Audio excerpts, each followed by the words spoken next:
Whenever you go back to town, it's worth visiting the vendors. Every time you level up, their stock refreshes and they have some really nice items. One tip you can do is if you use this bar at the bottom, you can search for terms like rare, which will highlight all the rare items. You can also search for specific stats. So we can look for evasion bases or any item that has evasion. You can also do what's called a regex search. So if we add a pipe here and type in rare, that will search for anything that's evasion or rare. Another thing you can do is actually chain these searches together. So if you type in evasion, do a plus, and then type in rare, it'll actually show you all items that are rare and have the evasion rating. If we go back to this item here, it's rare, but it doesn't have evasion, so it's not highlighting for us. Pick up white, aka common items. Transmute and augment them. This is still something I do today at endgame with specific base items. I still pick up every common ring, amulet, belt, or quarterstaff I see. Ring, amulets, and belts are always very sought after, so crafting them and hitting something that you can't use but is good can be valuable. And a quarterstaff is the weapon that I use, so that's why I pick it up. Now, because this has rolled pretty nicely, I'm actually going to invest a little bit more into it just to see if we can make it better. What you want to do is take a Regal Orb and use that. Now, a Regal Orb, as you see, it upgrades it from a magic to a rare item. Unfortunately, we didn't hit any decent stat for our build. Physical damage leech to life is just not a stat we use. So this is not something I would progress with. But if I had hit a decent stat that I'm looking for, I would then continue to exalt it. For demonstration purposes, we can have up to 6 stats on this. So assuming we've rolled a decent stat each time, I would keep adding exalts until it was full. This is a trash item. I shouldn't have done that, but I wanted to just show you for demonstration purposes. While leveling, you won't have a ton of access to regals and exalts. You will find them occasionally, but you won't have a stockpile. I would think very carefully before upgrading an item to rare. It can be worth it, but sometimes you can buy one on the market for an exalt that's going to be much better.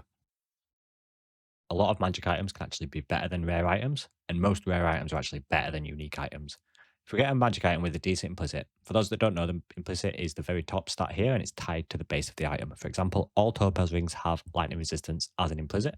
If we have a decent implicited ring with 2 decent rolls on it, it's actually way more valuable than the rare item. It gives us 46 lightning resistance and 58 max life. For our build, this rare item is absolutely useless. It's got mana, which we don't really need. It's got a very low life roll. It's got increased rarity, which is nice, but it's not a benefit. It's not what we're looking for when we're leveling up. It's just an all-round bad ring for our build. I would not use this ring. I would definitely use the topaz ring over that any day. I also said that yellows are generally better than uniques. Uniques are not very good unless you're building around them. Generally speaking, uniques are very specific. So unless that unique has a benefit that's specific to your build, you generally shouldn't be wearing it. There are some exceptions where there's decent leveling uniques that you can get that have high life or just high resistances that it doesn't hurt to put on. But most of the time, you'll probably be wanting to look for a magic or ideally a rare item with better stats. So I've gone over how to get items, but what are we looking for when we pick them up? The main ones while you're leveling, start with resistances. You're going to struggle to cap them, but having them as high as you can will really affect your survivability. If you're dying a lot, look at your resistances. After that, we're going to look at either life or energy shield. To be honest, both in most cases, but some people only stack one. Depending on what you're doing in your tree, you might have a better idea there, but generally speaking, life is a really good pickup. They're the basic stats down. After that, we're going to look for things that are relevant for our build. If you're not too sure what's actually relevant for your build, try and follow similar stats to what you're picking up on your passive tree. So if you're picking up a lot of cast speed or attack speed, then they're generally going to be good stats to pick up on your items as well. On top of that, high attributes that are relevant to the build we're using is really nice. So if you're stacking a lot of dex or a lot of int, then getting a high dex or high int ring, really nice.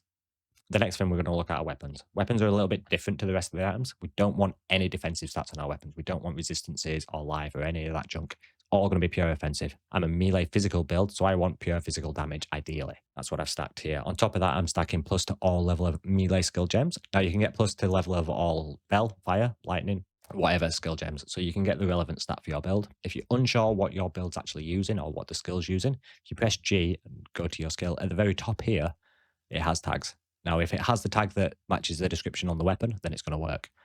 I'm level 19 now. If I put this weapon on, it goes to level 22.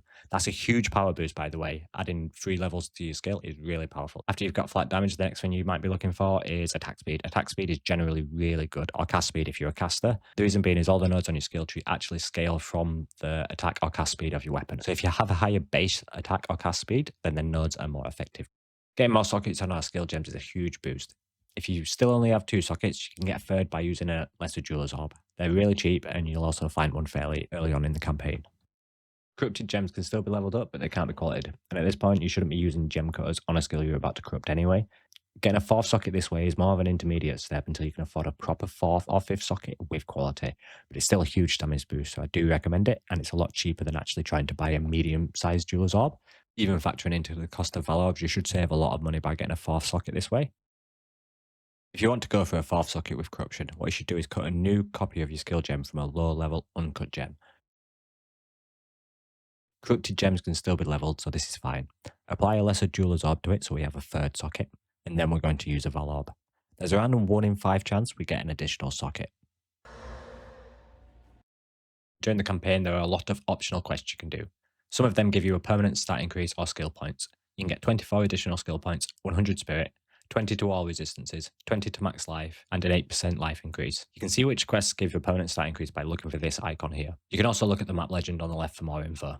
If you pick up items that have a socket or quality on them, you can use the salvage bench to get shards of the quality currency originally used on said item. This will help you build up a stockpile of artificer orbs, gem cutter prisms, whetstones, etc. a lot easier. If you are not sure what adding quality to an item does, it's another boost we can take advantage of. For weapons, it increases the damage, armor the defenses, and on gem it varies. Hover over a gem in game and hold Alt to check what the quality does. Another way to quench the thirst of the loot goblin living inside of you is Reforging. We call this 3 to 1 in. You give it 3 items, 3 of the same items of the same rarity, you reforge, and it'll give you 1 back unidentified with random stats. This is really useful if you're chasing a specific base, such as an amethyst ring with chaos resistance or a sapphire ring with cold resistance. All 3 of the items have to be the same rarity. It doesn't work if you've got 1 rare and 2 magic items. Have you been wondering why item drops look so colourful for everyone else? Well, it's a mechanic implemented by GGG, the developers. No one fully understands quite how it works, but what we do know is the more colourful the loot is, the better the player is. Joke. It's an item filter. Download an item filter here, open your settings in Pro, click this button, move the filter over, and pow, now you're a Pro 2. Tip I've got for you is about a program called Exiled Exchange. It's an update from Awkened Pro Trade from Pro 1 if you're familiar, and what it does is it lets us price check our items really easily. So with it installed, I've got an item here. You hover over it, press Ctrl D, select the modifiers you want to look for, and click search. It'll bring up a rough estimate on the price of that item. A bit of a bonus tip for you, once we've got an item filter, we can actually customize it really easily. Open the filter file in Notepad++ or similar. If I scroll down just a little bit, you can actually see I've added my own custom filter already. What this does is it shows us any common, magic, or rare rings that drop. It shows them with an increased font size, and it's got a nice bright background, so it's literally impossible to miss. I'll provide this template in the description for you so you can copy and paste it. All you need to do is edit the class. If you go in game, hover over an item and hold Alt, it'll actually tell you what class it is. So if you're not sure, you can check there. But for example, wands. Now any ones that drop will show up with the nice colourful backgrounds and big fonts.